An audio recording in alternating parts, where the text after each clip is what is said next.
Good evening. Happy Monday, everybody. It is That Fandom Show. It's not going to be a long one here. We weren't even sure if there would be a That Fandom Show tonight. Happy Devil's Night, if you will, for everybody out there, or All Hallows Eve. This is That Fandom Show. Sean and Tommy are going to talk. Sean, that's me, by the way, talking about myself in the third person. Very unclassy of me. We're going to talk about Mike Flanagan's latest series, The Fall of the House of Usher, over the course of the next half an hour or so. And then if you want to jump in on all your Halloween and other horror talk, come back at 10 p.m. Eastern for tonight in Haddonfield. And Dean Renner and I are going to dive into so much. Exorcist Physical Media, Five Nights at Freddy's, Halloween, Friday the 13th, Halloween 2 versus Halloween 4. And we will also have James Grimm on to talk about his Halloween Aftermath fan film he's got coming up. So that's at 10 p.m. Eastern tonight. Look, I know the whole thing with YouTube is you got to stay consistent, but the next 2 weeks is just going to be impossible for us to do that. I don't think there will be a Legacy of Star Wars show tomorrow night because I don't think either of those guys will be up late enough for me to be able to do that. It's also Halloween. Taking the kids out trick-or-treating is a must. But joining me on That Fandom Show right now, hater of all things, Tommy B. What's going on, man? Hanging in there, buddy. I got something to hate on right now, though. Uh-oh. Yep. You called today All Hallows Eve. Yes. That's incorrect. Oh, how so? All Hallows Eve is actually Halloween. Halloween is the eve to All Saints Day. Well, I'm renaming it as this should be Halloween Eve, like Christmas Eve. Okay. Like New Year's Eve. Why should that be any more? Actually, I didn't know that. It shows you how little I know. Not expecting a big turnout tonight, which is fine. Gives you and I a chance to sit down and chat. Things will start to get back to normal in a couple of weeks where we can be on at our regularly scheduled times. I know Tommy's set up for Thursday shows and he's come on for 2 Mondays in a row. So, yeah. Anyways, dude, we're talking Mike Flanagan's The Fall of the House of Usher tonight. And I gotta say, I knew you had started it with your wife. I have so many questions now. So to be upfront, I've seen the whole series. Tommy has seen everything but one episode. So let's stay spoiler free on the final episode, and we'll come back and discuss that final episode next week at some point. But I'm a little surprised you went back to it. I didn't know if you were going to. You seemed pretty, I don't want to say out, but it seemed like you were leaning that way after episode 1. The first episode was very, very slow, and I don't want to say it did not have my interest at all, but it did not, really engulf me. It did not suck me in. I was kind of like, it's all right. But, we kept going. We got in episode 2. Episode 2 is what did it. And my only complaint is that it does suspense very well. And I think, if I remember correctly, that's just a Mike Flanagan thing with these series overall. If I believe he always does the suspense well. I'm not a huge Mike Flanagan fan. I'm not. I can't name every one of the series he's done. I've seen parts of the others. This might be the first one I'll get through start to finish. I'm not certain on that though. It's not my typical thing. I'm more of a horror movie guy, but they're good. They're good. Wait, you're not a fan of who? I'm not a huge fan of a lot of the horror series, these little mini series they got out there. I typically go for movies. That's what I go when I want a horror fix. I think that's what most. You said you're not a fan of Flanagan?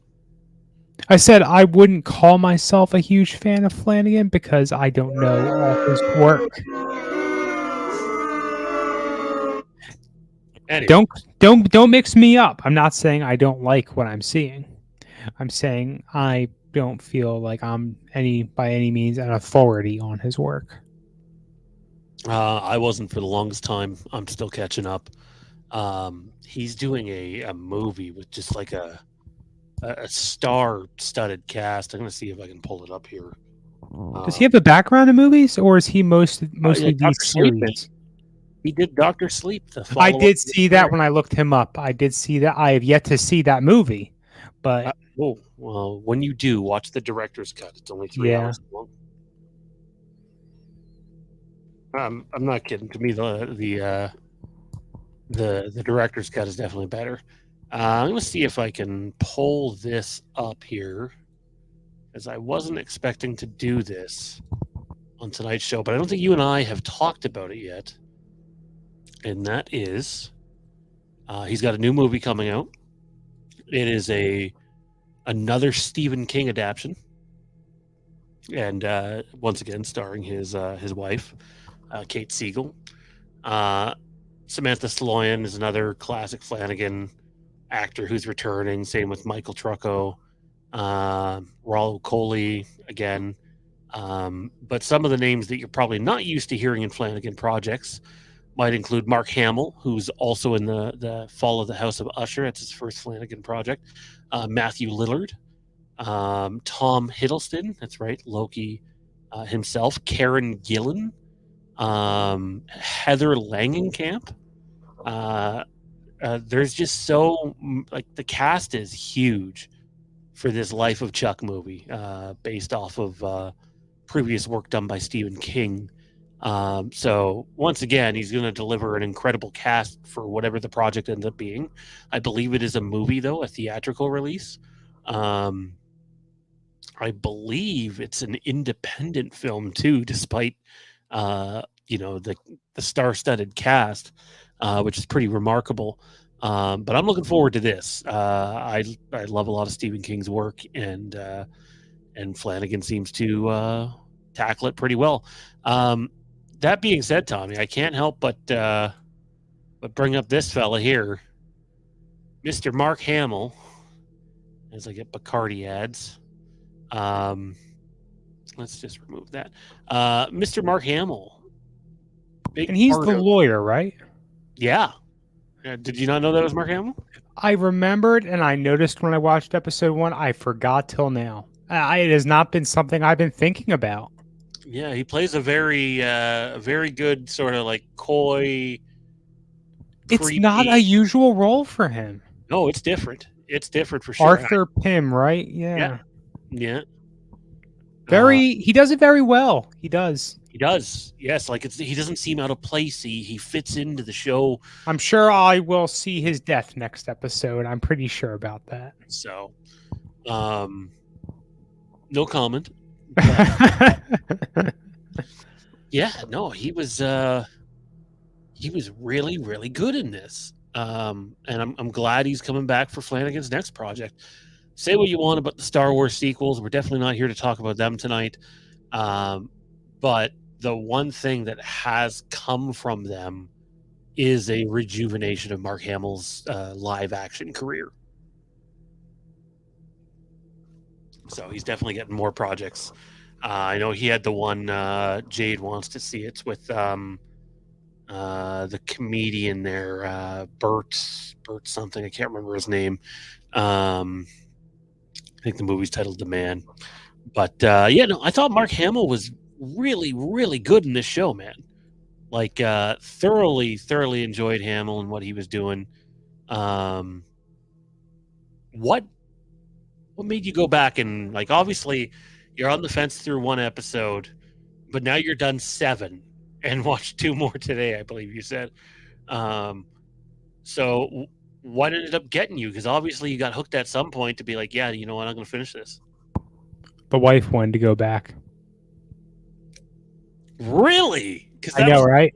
I know, right? It's going to be, okay, so is it just you watching it at this point? Because I didn't think she'd go back. But I think I'm watching it closer than her. She's working on schoolwork and other crap at home more than anything else.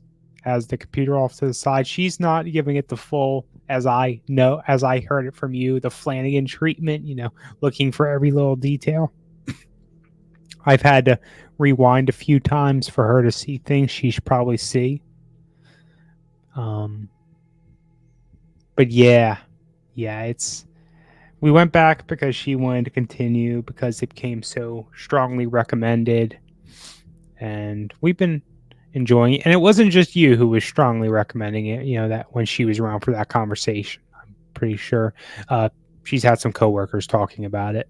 So it's a little bit of a water cooler show, right? Like, it's not like Seinfeld. Or, by the way, we should also say our condolences go out to Matthew Perry and all of his family and friends and castmates. Just a truly tragic ending to just a wonderful performer. So thoughts and just our thoughts are with all of them at this time. It's not like it's not like a Seinfeld or a Friends water cooler show. It's more of like so did you see that? And did you catch in the background when so-and-so did this? And like, you stopped after episode 1. And then I said at the end of episode 2, it gets kind of morbid and graphic real quick. Which is obviously the acid falling from the ceiling there at the end of episode 2. That was pretty. I was waiting to see how that was going to go, and then when it really went up to the last minute, I was thinking, is it going to be fire? What is it? And then, they're waiting for it to turn on. It's starting to turn on. I'm looking at it. It's going to be acid, isn't it? It was acid. Yeah, it was very well acted. Very gnarly. Like, that's easily, from what I've seen so far, the definitive death scene, though. I don't think that any of them outdo it.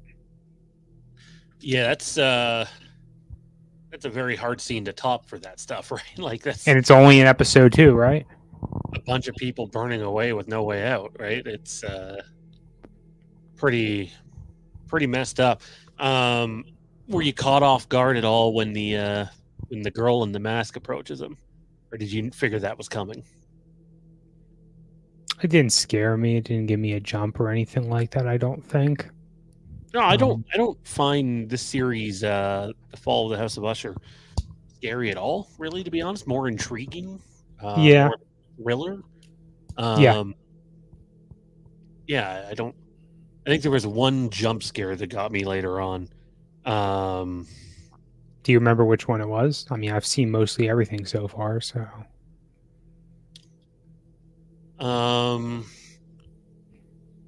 I'm trying to think of how to say it because I can't completely, because you haven't seen the last episode yet. So correct. Have you seen? I'll say one word: Jester. Maybe not. Maybe that's in the last episode. Oh, I know it's definitely in the last episode, but I thought they showed a jester just sort of out of nowhere. Something sounds vaguely familiar about it, so maybe.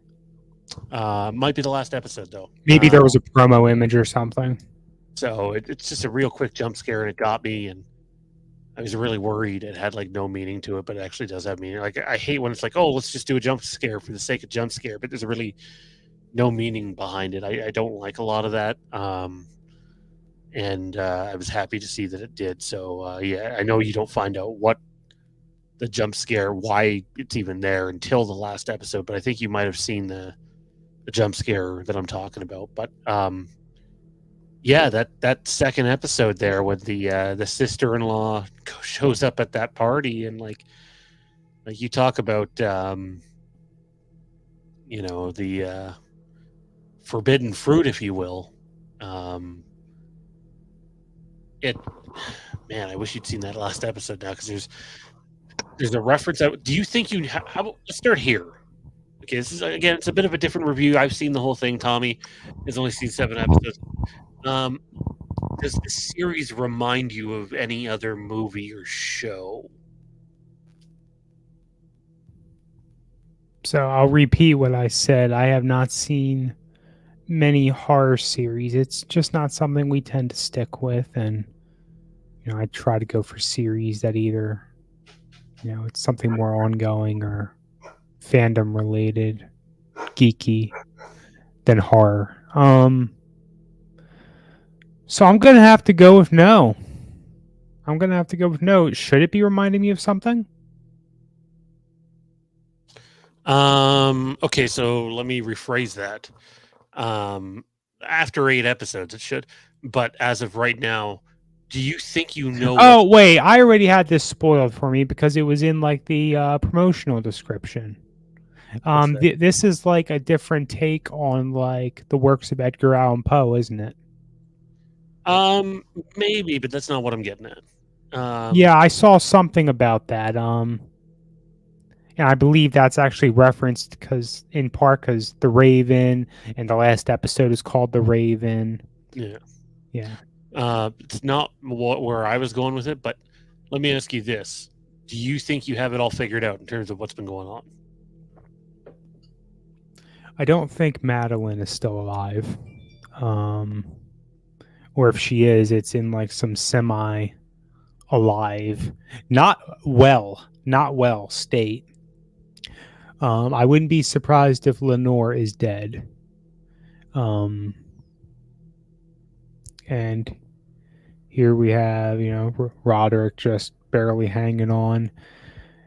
From what I'm seeing, it seems like Madeline basically made a deal with the devil.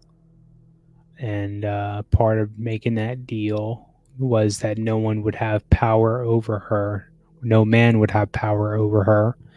And the only thing that does have power over her is this demon, whatever being. Okay, so think very closely about what you just said.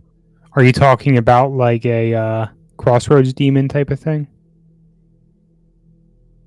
Because that's been in the back of my mind. What other show does this remind you of? Supernatural.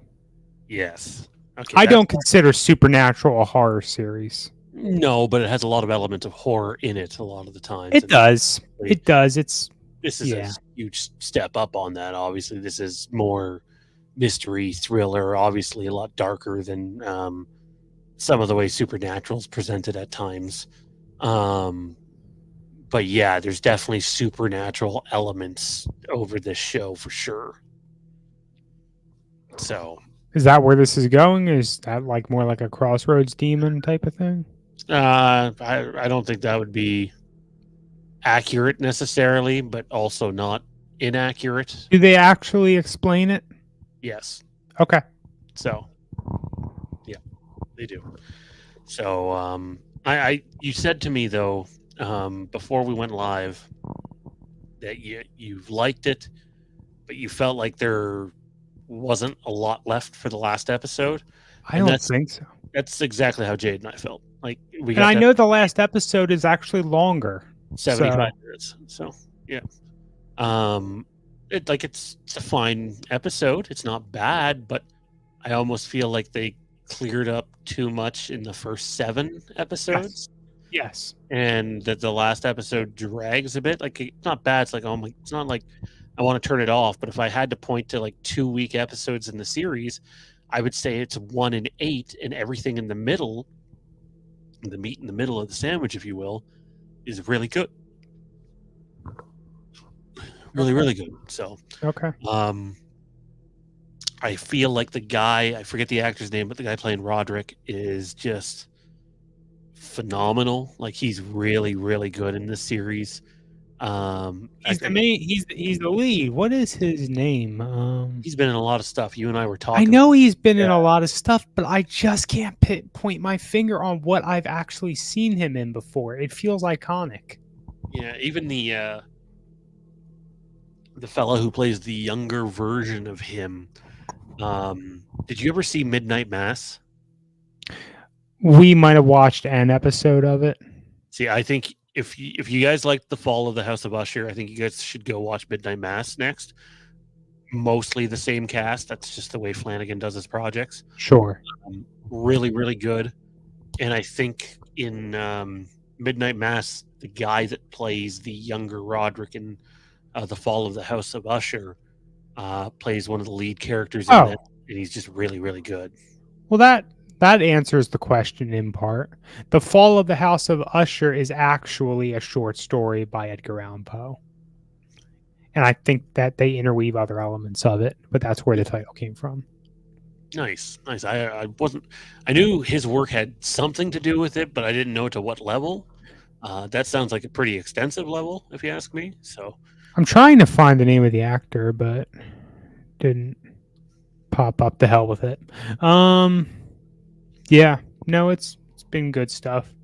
I've seen bits and pieces of the other series, and I've liked them. It's just not something we typically put on TV. We go for more the lighthearted stuff more often than not. I've seen episode 1 of Hill House. I haven't seen any more of that. I loved Bly Manor. I thought Bly Manor was really well done. I loved Midnight Mass and the way that was presented. I really, really liked The Fall of the House of Usher. I did not like Midnight Club. I don't know.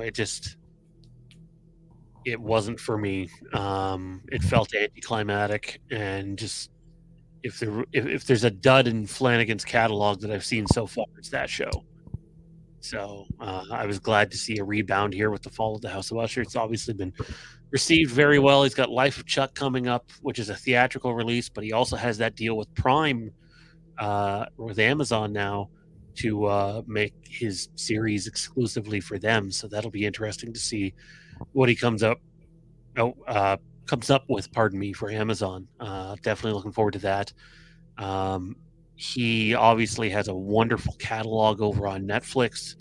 Also, Hush is fantastic. It's kind of like his nod to Halloween. If you guys haven't seen, I think Hush is the type of horror movie that you could show your wife, and because of the element, so I mean, it's not really a spoiler, the protagonist is deaf, or a mute too, pardon me.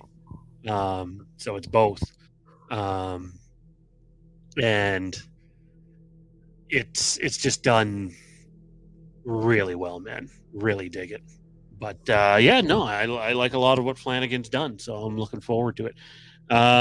Before we get ready to get going here, because it's already been almost a half an hour, is there anything that you want to bring up pertaining to the series that has stood out to you, or stuff that you've enjoyed, or maybe you're on the fence about? The ending they gave to what was the Heart lady's name? It wasn't Veronica. I'm too far removed now to remember the characters' names. Gosh, Roderick was an obvious one, but yeah, the Heart lady. I know where you're going with her. yeah. Hearing things, yeah. When she killed the doctor, her girlfriend, that was kind of bizarre. I mean, it's horror, right? So that one kind of caught me off guard. Not like a scary way. Like when they first show her throwing whatever that was, marble, whatever, I was pretty sure that's going to hit her, isn't it? And then they just left it. And then you end up seeing the drip, drip, drip, drip, and you think she's going crazy. She might have been the first one who you thought was beginning to hallucinate. And they, sure enough, they were all hallucinating to an extent, I think. You'll have to wait and find out. You definitely want to see that last episode. I forget what his character's name is, but he's the guy that gives Frodrick, if you will, the cocaine. Raul Coley plays him. That was Perry. The cat. Oh, the cat episode.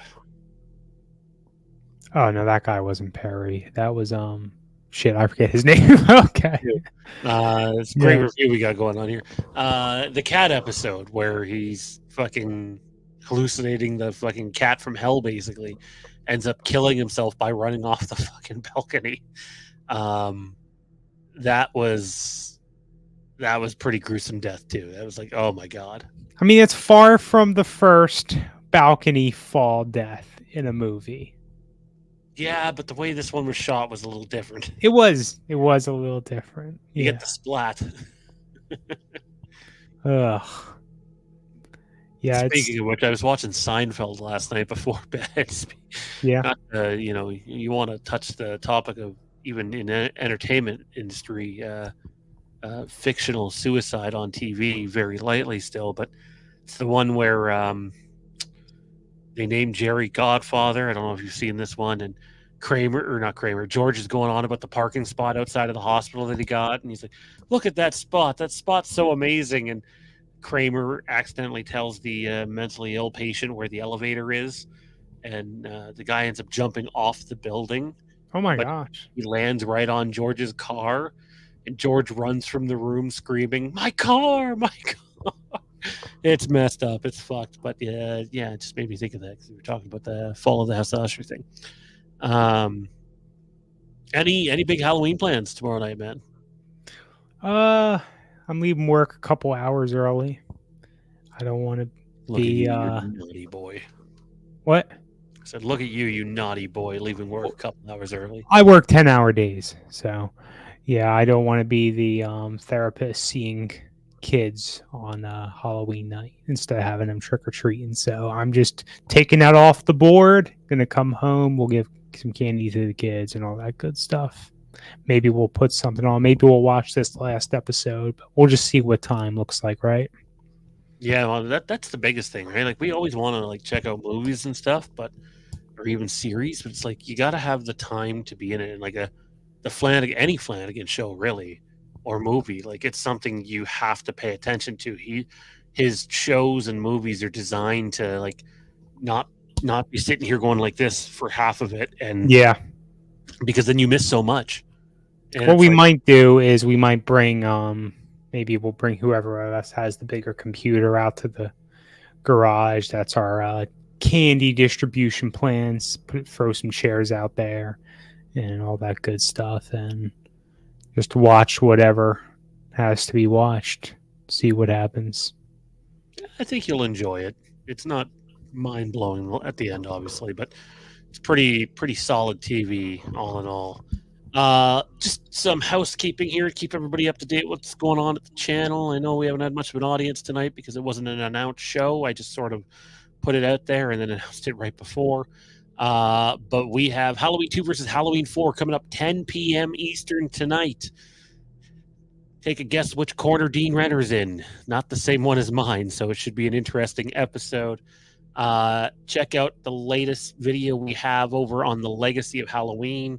Halloween Night Dance and Series Talk. Check out our Legacy of Halloween channel for all Halloween content. Only Halloween content over there. Feel free to subscribe. And then the Legacy of Star Wars. We continue to put out weekly episodes. This week looks like it'll be a break, though, because of Halloween. We also have the Legacy of Star Wars channel, which also has the next Star Wars, not the next, but the latest Star Wars trivia matchup. And a big shout out to our channel sponsors, Backtrack Cinema, Mr. Jason Nike. He's got so much going on over at his channel right now. Storytime Spectacular, Colleague Nation, and to our patrons as well. Without you, wouldn't be here. So big thank you for that. Yeah, and then I don't know, man. Tomorrow night we're going to take the kids out trick or treating, and it's going to be a bit of a drive there and a bit of a drive back. But I think once we get back, I'm going to pop on a Halloween movie. I just don't know what Halloween movie I'm going to watch. I know this: it's not going to be Halloween Ends, Halloween Kills, or Halloween 2018. Those three are out, and the original's out. It's between the rest of them. I just don't know what one I'm going to watch. Are trunk or treats a thing there? Are what? Trunk or treats. Talk to me. I don't know what you're talking about. You just answered the question. Well, no, I'm not necessarily up with all the hip terms or whatever. Hip and groovy. That's when people decide they aren't going to trick or treat, and they don't do it just on Halloween. I think I saw like one as early as like the first week of October or last week of September. Where forget we moved to the middle of nowhere. My background may as well be where we live, and I don't mean the house, but just the I hear you, man. Vicinity. So like they people park their cars. They may or may not decorate them, and they'll just distribute candy from there instead of. That sounds sketchy as fuck. That sounds So like, you're doing it out of the trunks, and that makes it better. I know, right? So the way I'm Let me explaining tell it, you, don't. where I grew up, pal, if someone has their trunk open, decorated or not, and says, hey, would you like to come get some candy? We're It's not a walking popular through thing that that's first. done by schools, by community centers, churches, so on and so forth. Yeah. I don't know about anybody else listening to this right now, but when I listen to that, You never heard of one of these things before? no, Must I not was be a raised just Canadian to thing. not go by strangers with candy. It's one thing going up to their house, but it's another thing walking by. Like, you walk by the trunk, you can get fucking thrown in the trunk, and that's it. You walk by the house, you could get dragged into the house. Correct, but if you're trick or treating in groups, the house isn't going to run away. The car will drive away. You got the Fandom Empire endorsement. If you're gonna go in a group, Yes, the definitely. buddy system. I never once trick or treated alone. There was always, I think the least might have been 3 of us one year, but the most might have been like 12 or 13 of us. So, Gotcha. yeah, so definitely buddy system on Halloween. There are some fucked up people out there in the world. I mean, you're looking at 2 of them, and I mean, especially trunk guy over there. I mean, I'm having all sorts of different thoughts now. Oh my goodness. Let me tell you, the next time you're in Canada, I'm not going by your trunk, pal. It's not happening. Just Google it when we're done here. Just Google it. Yeah, no, definitely a group system, and be careful while you're out there, whether you're just screwing around or going out trick or treating yourself. If there's some teenagers watching this, or you're bringing your kids out, definitely just be aware. It's a fun night, but it can be a very dangerous night. But for this show, tune in for the rest of our Fall of the House of Usher discussion next week after Tommy has finished up, and we'll have a better recap for you there. And be safe tomorrow night trick-or-treating, and maybe don't approach people's trunks. Just throwing it out there. For Tommy B, I'm Sean. Happy Halloween. Don't forget, tonight in Haddonfield, live in about 50 minutes.